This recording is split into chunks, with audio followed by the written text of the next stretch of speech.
Hi, it's your girl Bahia Karima on this Monday, magnificent and marvelous day the Most High has made. I just want to come on here just for a few. So usually, for the last few days, I'm trying to get comfortable. For the last few weeks, I've been getting on with my soul sister, Akosawa Favors. Kosowa, hey, if you're on, I will be trying to tag your it today. But I usually go on with her on Sundays just to do some talk about music the first week. Yesterday, she talked about academics and different books from Black authors and people of color that made significant strides for the community and academics. And she blasts me out. She always does. Put my glasses on because they're going to keep falling off. Because I am an educator. I educate high schoolers at this moment.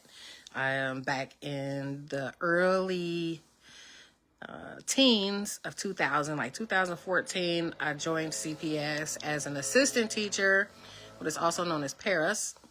And now in 2026, I have my master's in curriculum and instruction. I have my workforce development, so I am a career tech education teacher, and I am the head of my department. And I have finished my observations for lead teacher credentials, so hopefully, praying, Lord willing, my application goes through, and I am blessed to be a lead teacher. And then back before then, I used to educate adults because I used to do taxes for a well-known company from like 2008 or 2000, somewhere back then, for about 10 years. Okay. So I've always been educating. Even as a kid, I liked to draw on the blackboard, and I was the teacher, and I had my stuffed animals and my dolls around me, and I used to, be the teacher and teaching them different things, and I used to read to my animals and, whatever. So I was that one in the family. I was the geek of the family. I never was the one that hung out in the streets and, had those cliques. I was the homebody / went the nerd, what have you. Oh, getting a line from my glasses. But nevertheless, she was talking about a lot of interesting topics yesterday. The books that she has read, one author in particular, Sister Souljah, wrote a book, something about the midnight.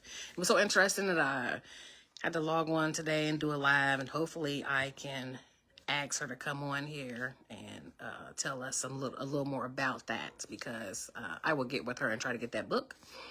But also I've been trying to be more of a bookie.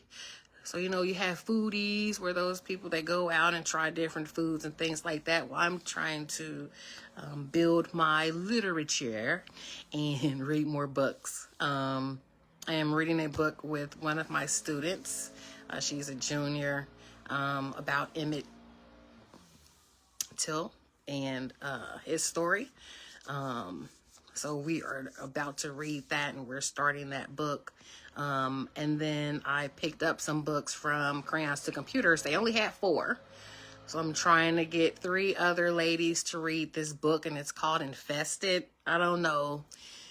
It's the cover of the book and the information about the book made me want to read it. And I am that one type of person that's very outside of this world. So I do a lot of fairy things, and I love the Brothers Grimm books, and I always liked Narnia and those books. I never read the Harry Potter series, but I watched the movie. I did read a portion of Stephen King's Stand, and if you've ever seen the movie, the book is thick, a real thick book, and it has so many different parts and so many different aspects of it. And I was reading it, and I let my cousin borrow it, and we lost it. It was just that good. Somehow I might have to get that book again. I've always loved Stephen King. I like those suspenseful but fairy, dungeon dragon type dragons and things like that. Werewolves, vampires. I like that type of literature. And I really like to get out of my box and out of the mundane of the world and every aspect of life that we see thus far in movies and in the music has gone to a lot of what would you say, like sex, drugs, and rock and roll. So have to take these off sometime so I can see. Oh, here she goes, bringing her in the video. So I'm sending her a request. I can bring her into this video. So if it works, it works. Oh, so she's connecting. Okay. So if she comes in, and it does say adding. So we did this last time on her live. We'll get that together while she's coming in.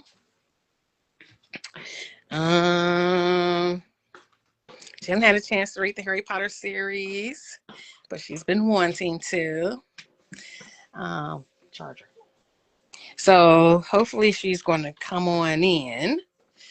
It says that you're being added, so hopefully you get added in quickly.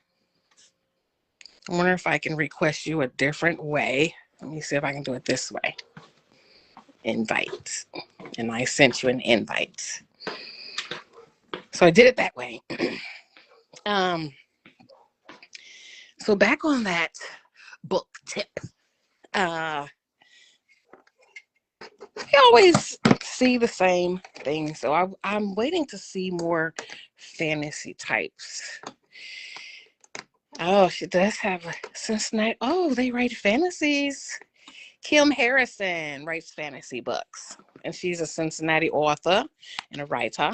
So we're going to have to look at those by her.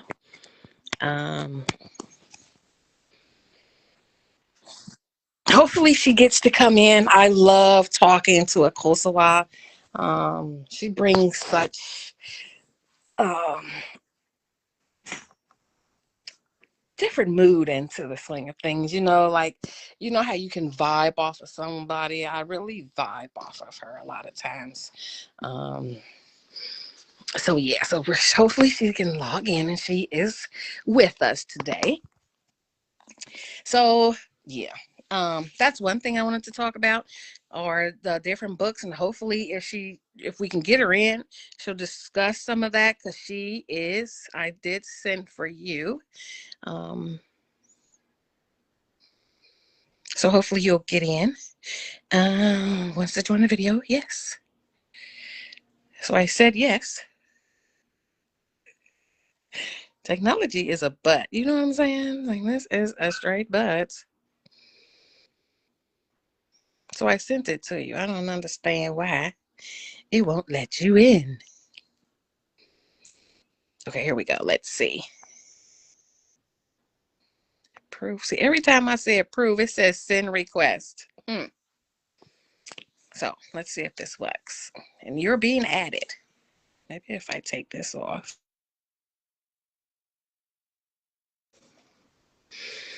I saw it. I approved her request. I think it's what it is. And I'm on my phone. I don't understand the logic behind it. It doesn't like when we get together. Like, we have too much fun. I wonder if somebody's a hater. And if there are haters, oh well. But there's somebody else may get information.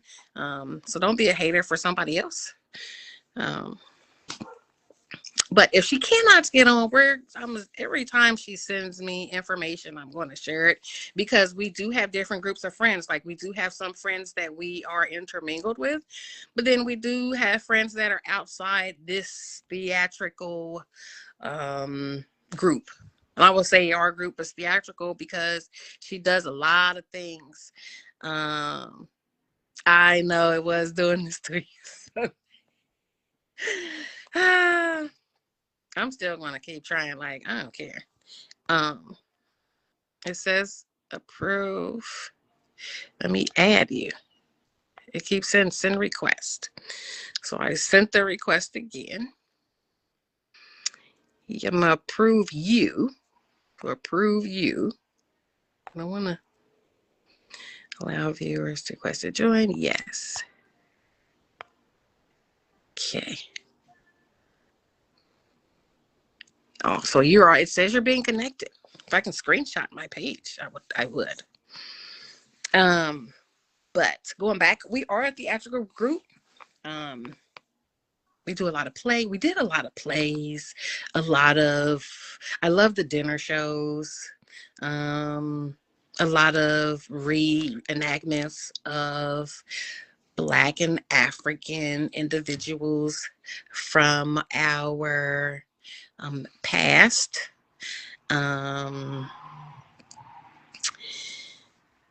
It's just been really fun. And when you like fantasy as much as I do, it is so much fun to get out of your box and not be yourself, and you can be someone else. So when I did Fat Gete in August, or no, October, my apologies, not in August, October 31st to be exact, it was on Halloween. I was able to be someone else, a different spirit. And because, it was hard to keep up with everything that was going on and things like that, a lot of my stuff was ad-libbed. So I played a little bit of my saxophone on certain parts, and I would just chime in on different aspects of it. And then I had, my own scripts to say. And when you get engulfed in the part that you're playing and you've researched this person or the spirit or whatever you're supposed to be doing, if you are truly into it, you embody it, mind, body, and spirit. And that's what I did. And I love playing different parts. I like playing parts of my ancestry that I know. She was just on an interview this afternoon with Got Time with Christopher John, a podcast about War Theater. Hey. So big ups to Mr. John. If you don't know, he does have a podcast. It's called Got Time. So check him out. We give everybody their kudos, as you would say, and we rep everybody. So War Theater is our theater, and she's discussing those topics and anything. So if you already know about Christopher John and his podcast, look into her podcast with him. I'm not sure when it will air. I'm sure she'll tell us, but she interviewed with him this afternoon. So yes, awesome, Akosawa. That is great. We have a lot of things going on. Represent, yes. We have a lot of things going on for the summer. I need to get out there and start pushing for my Juneteenth event. We are in another Juneteenth event that's Saturday. I think everything's getting worked out for that. My event will be with my Colored Women's Club, the Cincinnati Federation of Colored Women's Club. It will be at our clubhouse like it was last year. It will be on the 19th of June, but this time it will be 5 to 7. So vendors, get at me. If you are a vendor, you would like to vend. Our vendor fee is only $35. I would like a lot of different parts. whether you have clothing, food, jewelry, man, woman, and child, if you crochet, if you, whatever you like to do, how your hobbies, anything that brings our Black community together. Christopher Johnson, he will let us know about his podcast. So when I get the information, I'll give it to you. But I want to bring a lot of aspects. I want performers to come. Um, they do not have to pay. And we will ask for love donations for them. But I would like them to come and showcase themselves, because, you know, we do have a lot of, we have a lot of skill and a lot of aspects that our Black community does not aware of each other. So um, if you are into music, if you're into poetry, if you are into like painting, artistry, things like that, holler at me. We can set you up some space, some time. We can get you out there. We want to showcase you because we all want to know what Cincinnati has to offer, right? Cincinnati is such a big city, but it's not that big because there are 5 degrees of separation and you never know who you going to know. You know what I'm saying? Because Cincinnati is so called that little, but we are really big. So our event is going to be in Eaton Park at the main stage, and that's at the Mirror Lake. So we are going to be out. We are going to be doing other reenactments, and we are going to be out in the community. We do want you. We have auditions for Flowers coming soon. I can't wait. I can't wait. I've seen the play. I've been part of pieces of this play, and I can't wait for this. I'm not going to spill anything, but this part of Flowers. It's going to be so good. It's going to be so good. So we want you. We are looking for auditions. DM me with your information. I can send it to a Coastal Wild, or if our Coastal Wild wants to put her information into the chat, I will say it out for you, because we are still trying to add her in like she was trying to do me on Sunday. So yeah. So going back to academics, I do a lot of science. So I do have a reading nook in my lab to where you can take a break off of chemistry and biomed, or learning the different medical parts and medical terminology, or even learning the morals and ethics and values of having a health career. You can go read a book in the nook. I also had a big coloring page outside my classroom on the wall. So if students had finished their work or needed something else to keep their attention for like 5 or 10 minutes, they can go out and they can paint on this big old picture. And one day it got torn down. So I rolled it up and put it in my room. And I've had a few students ask about it, but you know, it is what it is. We might put it out towards the end of the year as like a final painting or a final way of, you know, just getting to socialize and network with our students, because some of us are leaving and retiring. One of my favorite staff members, she taught my girls and my son, Dr. Ananya, she's retiring this year, and she was such a help for me in these last couple years, and she's always like looked after me since I came into the building. I joined Schroeder like 3 years ago. This is my 3rd year, and my kids graduated from there. So I know them as a parent, and now I get to be with them as a staff member, a part of the staff. So it's been very humbling. Now see, my sister's on here too, so I'm still trying to add a Kosowa. But hey sis, how you doing? It's very humbling to work with high schoolers. A lot of people say, oh my God, your job is so hard. Not necessarily.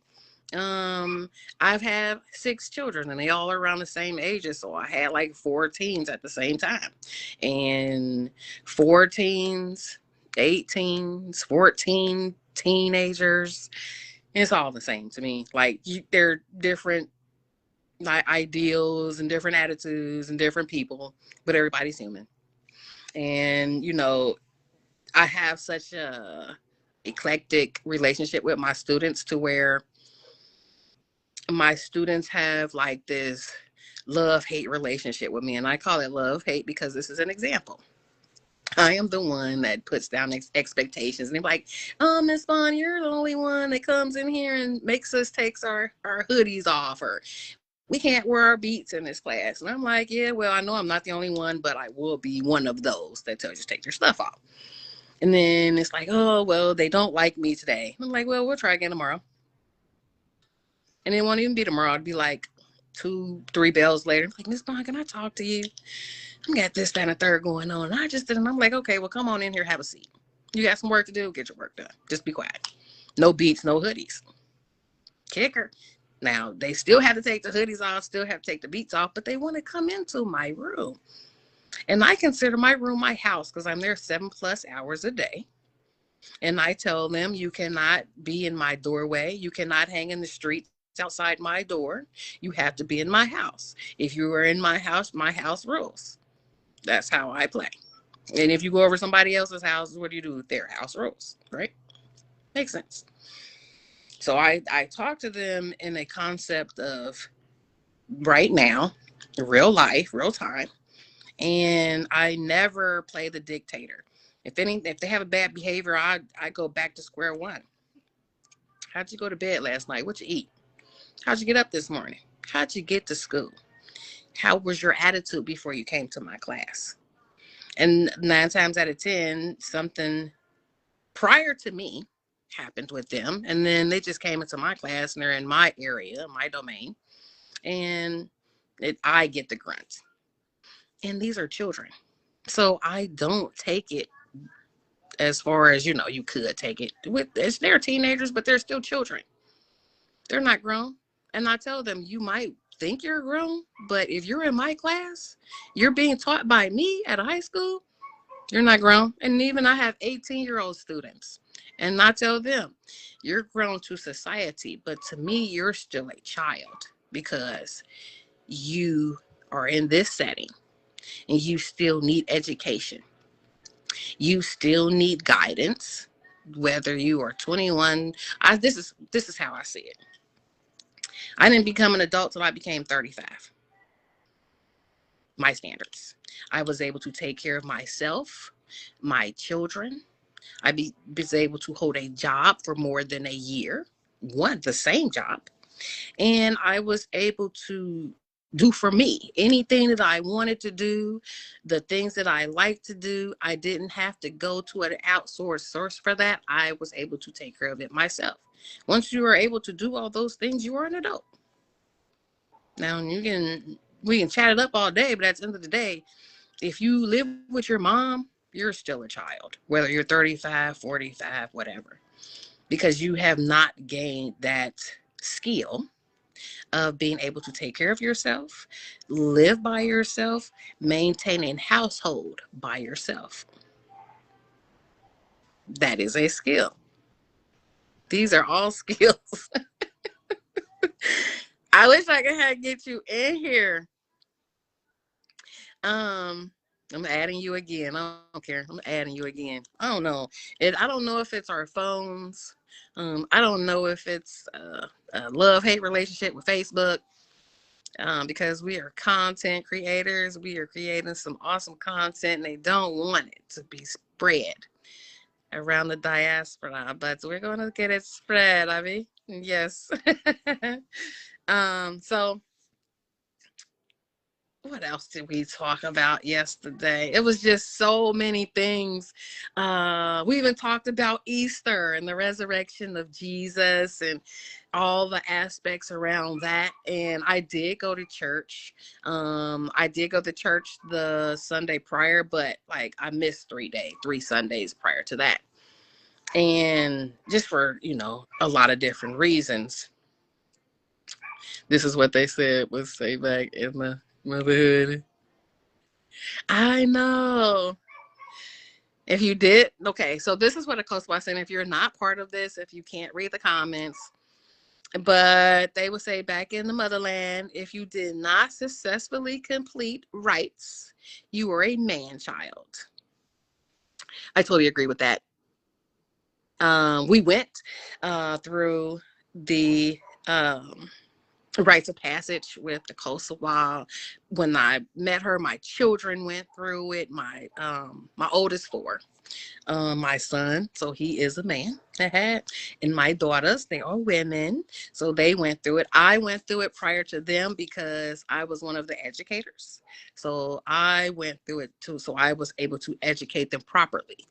I think I still have my books. I mean, you have to make me look for them books. But it was a lot of information that I didn't know, but it was a lot of information that I knew.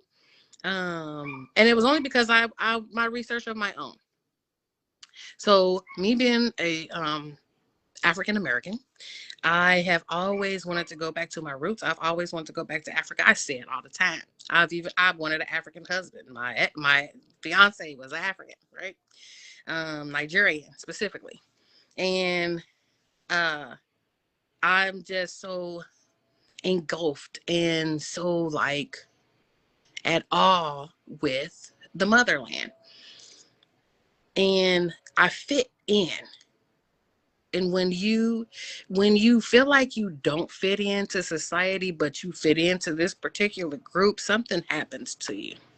And what happened to me was I don't necessarily fit into America's society, but I fit into African society, where the women and the men were asking me, what tribe did I come from? Um, did I really just grow up in Ohio? Like, have I never been to Africa?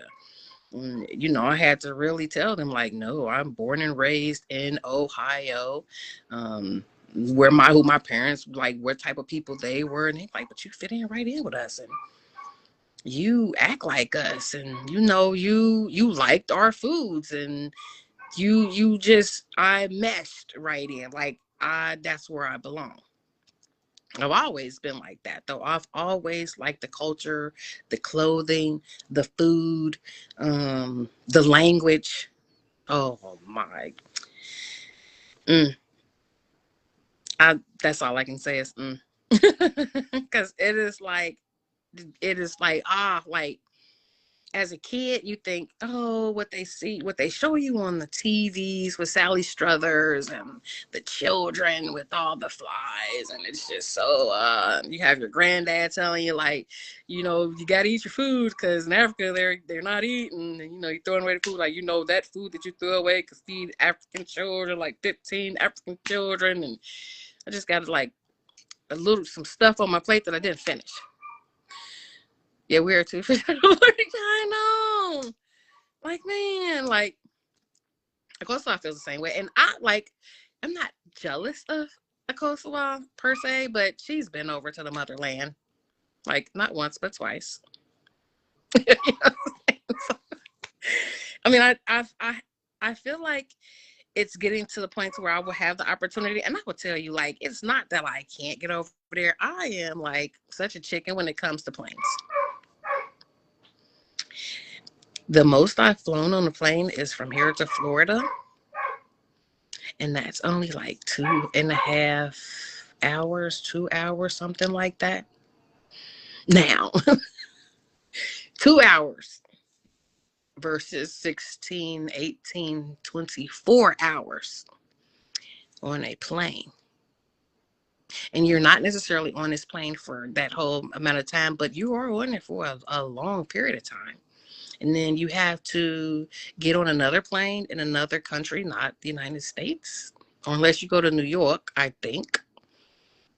And then you can go, I think, from New York straight over.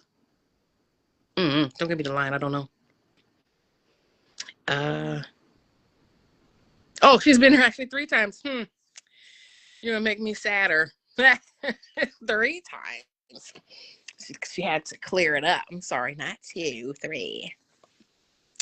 But I'm happy for her because she got to do that. So I want to go over there because again, every time you hear a live and you hear me talking about my ancestry, I want to go get my compound, have my stuff over there, and then come over here and work.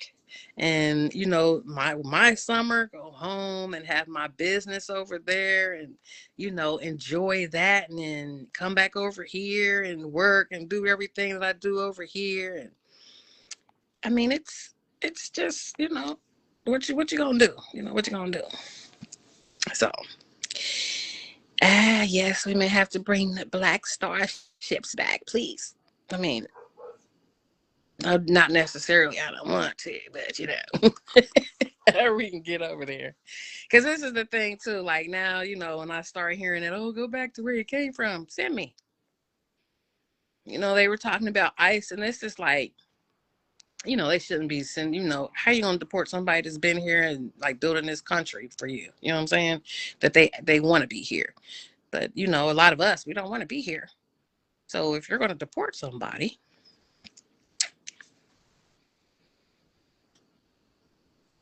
me, me over there, can I go?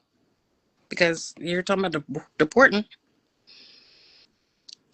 people. Oh, it's a lovely flight. We'd see. I don't, she's talking about something. It's quite a lovely flight. You'd love it. Yeah. I'm claustrophobic. Um, I don't know how I can handle. I would have to sleep the majority of the time. I didn't get too anxious the last couple times because I could see out the window a little bit. But once you hear that the door closes, it's like you're in. You cannot get out unless you act bat crazy, and I don't want to act like that. So, uh, let me think. They flew out of O'Hare, Chicago to Holland for 15 hours, then 6 to Ghana. That's still 15. Geez, so Pete, 15 hours? I don't know. Like to Holland. So that means you get two trips out of one. And me being like I don't care. I'm a little skittish. Well, I go to one airline and I'll take pictures there. I will not leave and then get on another flight. We'll do it that way.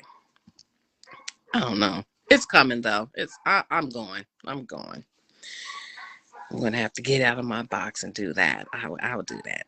So hey, because you never know that God don't make no mistakes, and that might be where He's sending me. You know. Uh I told you she's my motivator. You can do it. I can do it. I can. I'm an African. Yes.